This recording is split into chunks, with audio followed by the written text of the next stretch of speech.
மகர ராசி, மகர லக்ன அன்பு சொந்தங்களுக்கு வணக்கம். நான் உங்க அஸ்ட்ரோ புவனேஸ்வரி. இந்த மகர ராசி, மகர லக்னத்திற்கு சுக்கிரன் மற்றும் சனீஸ்வர பகவானுடைய இணைவு ராசிக்கு 3ஆம் இடமான முயற்சி ஸ்தானம், தைரியம், வீரியம் ஸ்தானத்துல போய் உச்சம் பெறக்கூடிய அமைப்பு என்ன மாதிரியான பலன்களை கொடுக்கறதுக்கு காத்துட்டு இருக்கு. இன்னைக்கு இந்த மகர ராசியோடைய குண நலன்கள் என்ன, இன்னைக்கு ஃபேஸ் பண்ணிட்டு இருக்கக்கூடிய சுச்சுவேஷன் என்ன, நிச்சயமாக பார்க்கலாம். முதல்ல ஒன்று தெரிஞ்சுக்கோங்க, எல்லாத்துக்குமே தனிப்பட்ட ஜாதகம் மட்டுமே தான் பிரதிபலிக்கும். எந்த ஒரு விஷயத்துக்குமே ஒரு கிளியர் ஃபோட்டோகிராஃபியாக எந்த விஷயங்கள் எதுவரையும் போகலாம், எதுவரையும் போகக்கூடாது, காதல் இருக்குது, அந்த காதலில் சக்ஸஸ் ஆகுமா, கல்யாண வாழ்க்கை எப்படி இருக்கும், அந்த கல்யாணம் எந்த காலத்தில் நடக்கும், இது எல்லாத்துக்குமே அந்த தொழில் ஸ்தானம் எந்த அளவுக்கு நல்லா இருக்குது, எந்த காலங்கள் எல்லாமே ரொம்ப முட்டி மோதணும், எந்த காலங்கள்லாம் அமைதியாக இருந்து தொழில் நடத்தணும், இதுக்கு எல்லாத்துக்குமே பிறந்த கால ஜாதகம் மட்டுமே தான் பதில் சொல்கிறதுக்கு கடமைப்பட்டிருக்கு. நம்ம சொல்லக்கூடிய இந்த கோச்சார பலன்கள் அப்படிங்கிறது 20 to 30% மட்டுமே பொருந்தும். நம்ம குறிப்பிட்ட கிரகத்தை மட்டுமே பேசணும். உங்களுடைய பிறந்த கால ஜாதகத்தில் தனித்துவமாக இருக்கக்கூடிய இந்த 2 மணி நேரம் சொல்லக்கூடிய லக்னம், லக்னாதிபதியோடைய பலம், பலவீனம், நடக்கக்கூடிய தசா புத்திகளுடைய அமைப்பு, இது மட்டும்தான் 100% பலன்களை சுட்டி காமிக்கிறதுக்கு இருக்குது அப்படிங்கிறது நீங்கள் மறந்துடவே கூடாது. இந்த மகர ராசியை பொறுத்தவரை இந்த அனைத்துமே பார்த்தீங்கன்னா பொது பலன்கள் தான். இந்த ராசிக்கு மகரத்தை பொறுத்த வரையும் சுக்கிரன் நல்லா பலமாக இருக்கிறது ஒரு தலை சிறந்த ஒரு யோகத்தை கொடுக்கறதுக்கு காத்துட்டு இருக்கு. சுக்கிரன் நல்லா இருந்ததா தொழில், சுக்கிரன் நல்லா இருந்ததா குழந்தை, இந்த மாதிரி 2 மிகப்பெரிய பொறுப்புகள் அப்படிங்கிறத சுக்கிரன் வாங்கியிருக்காரு. ராசிக்கு 3ஆம் இடத்துல மகரம் அப்படின்னு சொல்லும் போதே அடிபட்டு அவமானப்பட்டு எனக்குன்னு ஒரு காலம் வரும் அப்படின்னு இன்னைக்கு காத்துட்டு இருக்கக்கூடிய ராசி ரொம்ப தெளிவு அதிகம். இத்தனை நாளாக என்ன நடக்குது, என்ன போகுது வருது அப்படிங்கிறது தெளிவு இல்லாமல் இப்படியே ஏனோ தானன் இந்த உஷார் அப்படிங்கிறது பார்த்தீங்கன்னா இந்த மகரத்தை பொறுத்தவரை இருக்கவே இருக்காது. ஏனோ தானங்கிறதா இருப்பாங்க.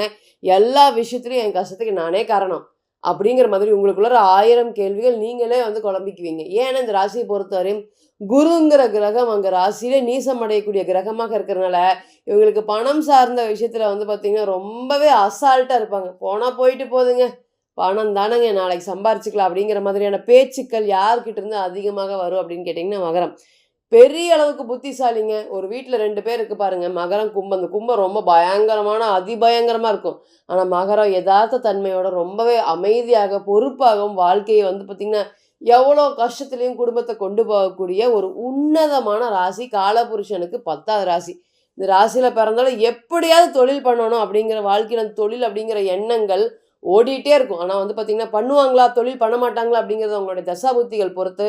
ஆனால் தொழில்காரர்களுக்கு உண்டான ராசியாக இருக்கிறனால என்றைக்குமே ஒரு அடிமையாக ரொம்ப நாள் வேலை பார்க்கணும் அப்படிங்கிறத நினைக்கவே மாட்டாங்க. வியாபாரம் பண்ணுற, பொருள் பண்ணுறேன்னு ஏதாவது ஓடிட்டே இருக்கிறான் இவன், ஆனால் இவனுக்குன்னு பாவம் எதுவுமே அமைய மாட்டேங்குதுன்னு சுற்றி இருக்கவங்க எல்லாருமே உங்களைய ரொம்பவே பாவப்படுவாங்க. ஏன்னா அந்த தொழில் உண்டான விஷயங்கள் அனைத்துமே உங்ககிட்ட திறமை இருந்தும் ஜெயிக்க முடியல, அதிகாரம் இருக்குது பயன்படுத்த முடியல, என்ன மாதிரி தொழில் செய்கிறக்கு இன்னொருத்தவங்க பிறந்தா வரணும். ஆனால் இந்த தொழிலில் உங்களுக்கு தெரிஞ்ச தொழிலில் இன்றைக்கி உங்களுக்கு சக்ஸஸ் பண்ண முடியுமா அப்படின்னு கேட்டிங்கன்னா இன்றைக்கி முடியல. இன்றைக்கி அந்த மாதிரியான விஷயங்கள் தான். குருவெல்லாம் பார்த்தீங்கன்னா இன்றைக்கி இந்த ராசியை பொறுத்தவரையும் 6ஆம் இடத்துல இருக்கார்.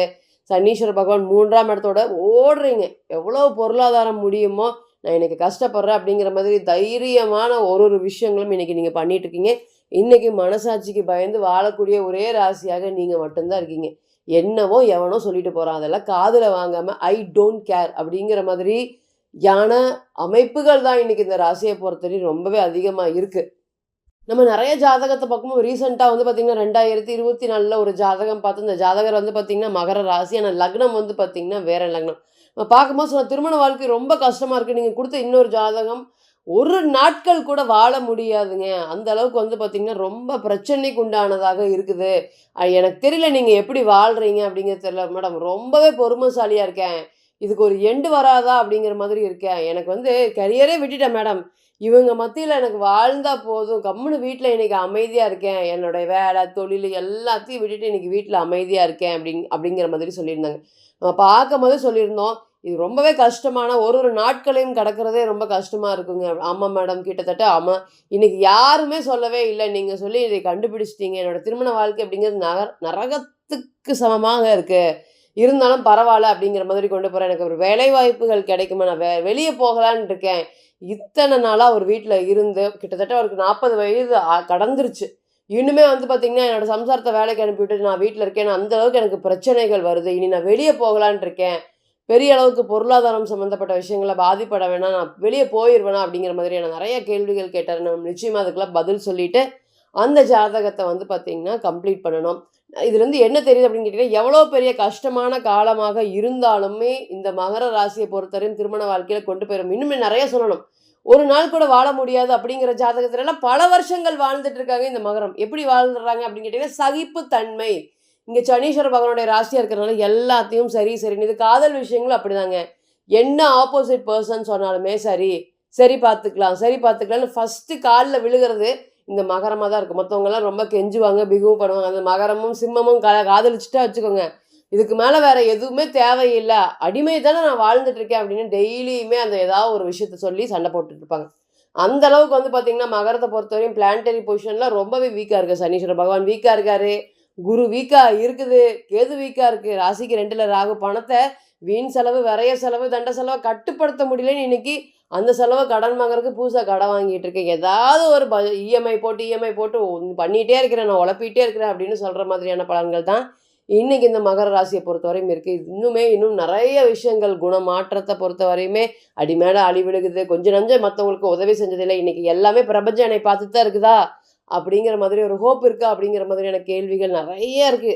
இன்னுமே வேண்டிக்கோங்க. எங்க இருந்தாலும் சனீஸ்வர பகவான் உங்களுடைய ராசிநாதனான சனி பகவான் எல்லாரையும் காப்பாத்துறத விட, உங்கள நிச்சயமா அதிகமாக எதார்த்த தன்மை அதிகமுடைய மகரத்த நிச்சயமா காப்பாத்துவார் அப்படிங்கிறதுல எந்த ஒரு மாற்று கருத்துமே இல்ல. என்ன இருந்தாலும் இல்லாட்டியும் ராசிநாதன் அப்படிங்கிற கிரகம் நம்மளுடைய என்ன தனிப்பட்ட விஷயத்துல அவர் நீசமாகட்டும், அஸ்தங்கமாகட்டும், 8ஆம் அதிபதியோட மறையட்டும், 8ல மறையட்டும், என்ன மறைஞ்சாலுமே அவருடைய பலன்கள குடுக்க வேண்டிய பலன்கள உங்கள காப்பாத்துறதுல முக்கியத்துவம் வைப்பார். அவர் என்ன ஒரு மாதிரியான பலன்கள குடுத்தாலுமே, கடைசியில தலைக்கு வந்து தலப்பாவோட போச்சுன்னு பரவால்ல அப்படிங்கிற மாதிரி ஒரு சாஃப்ட்னஸும், ஒரு கைண்ட்னஸும் இந்த சனீஸ்வர பகவான் கிட்ட கண்டிப்பாக இருக்கும். நீங்க இருக்கிற இடத்திலேயே நிச்சயமாக வேண்டிக்கோங்க. அவருடைய அனுகிரகம் உங்களுடைய ராசிக்கு என்னைக்குமே இருக்கும். நீங்க வேண்டணுங்கிற அவசியம் இல்ல. மனசுல உட்காந்துட்டு கோயிலுக்குலாம் போகணுங்கிறது இல்ல. எங்க இருக்கீங்களோ அந்த இடத்துல உட்காந்து, எனக்கு இவ்ளோ கஷ்டங்கள் குடுக்குறாங்க. அவங்கலாம் நல்லா இருக்கட்டும். நீங்களே பார்த்துக்கோங்க. அப்படிங்கிற மாதிரியான அவர்ட்ட விட்டுட்டீங்கன்னா, அவர் லேட்டா தான் அடிப்பாரு. என்னைக்கு வந்து நேரம் வருதோ, அந்த ஷார்ட் கட்ல வந்து பார்த்தீங்கன்னா, அத டக்குன்னு நீங்க யோசிக்காததுக்கு முன்னாடியே ஆப்போசிட் பெர்சன அடிச்சுட்டு போயிருவாங்க. அதனால என்னைக்குமே சனீஸ்வர பகவானுடைய அருள் அப்படிங்கிறது வந்து பார்த்தீங்கன்னா, இந்த ராசிய பொறுத்தவரை ரொம்ப அதிகமாக தேவைப்படுது. இருக்கிற இடத்துல இருந்து நிச்சயமாக வேண்டிக்கோங்க. அவரோட அனுகிரகம் பூரணமாக இந்த மகரத்த பொறுத்தவரையும் இருக்கும். இந்த சனி சுக்கிரனுடைய இணைவு 3ஆம் இடத்துல தைரியமா ஒரு விஷயங்களும் முடிவு பண்ணலாம். தொழில தொடர்ந்து ஓடிட்டே இருக்கிற மாதிரி இருக்கு. தொழில்ல வந்து என்னால எதுவுமே பண்ணவே முடியல. ரொம்பவே வந்து பார்த்தீங்கன்னா, போராட்டமாக இருக்கு. 20 பேருக்கு, 30 பேருக்கு வேலை குடுத்துட்டு இருந்தேன் மேடம். இன்னைக்கு வந்து ஒருத்தருக்கு சம்பளம் குடுக்குறதே எனக்கு கஷ்டமா இருக்கு. எனக்கு சம்பளம் எடுக்கிறதுக்கே எனக்கு ரொம்ப கஷ்டமாக இருக்கு. இனி தொழில் சார்ந்த முன்னேற்றங்கள் அப்படிங்கிறது வருமா? என்ன பண்றது? தூங்கி எந்திரிச்சா என்ன பண்றது? அப்படிங்கிற மாதிரியான கவலைகளோட இருக்கேன். ஒரு நாள் கடக்கிறது கஷ்டமா இருக்கு. வேலை இல்லாம, தொழில் இல்லாம. ஏன்னா தொழிலுக்குன்னே பொறந்தவரு நீங்க. இன்னைக்கு வேலை இல்லைன்னா எப்படி இருக்கும் உங்களுக்கு? அவ்வளோ ஒரு மனக்குழப்பத்தோட ஓடிட்டு இருக்கிறீங்க. இனி இது எல்லாமே மாறப்போகுது. தொழில் சார்ந்த புதிய விஷயங்கள் அப்படிங்கிறத பண்றதுக்கு காத்துட்டு இருக்கு. அதேபோல குழந்தைக்காக நெறைய படிக்கிறதுக்கு எனக்கு வீட்டுக்காரர் தான் நல்லா இல்ல.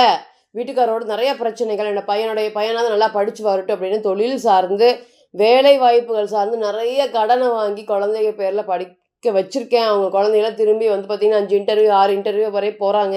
என்னால ஜெயிக்க முடியல. இந்த குழந்தை சார்ந்த விஷயத்துல இருக்கக்கூடிய கடன் பிரச்சனைகள் எல்லாமே இனி வரக்கூடிய காலங்கள்ல குறையுமா மேடம்?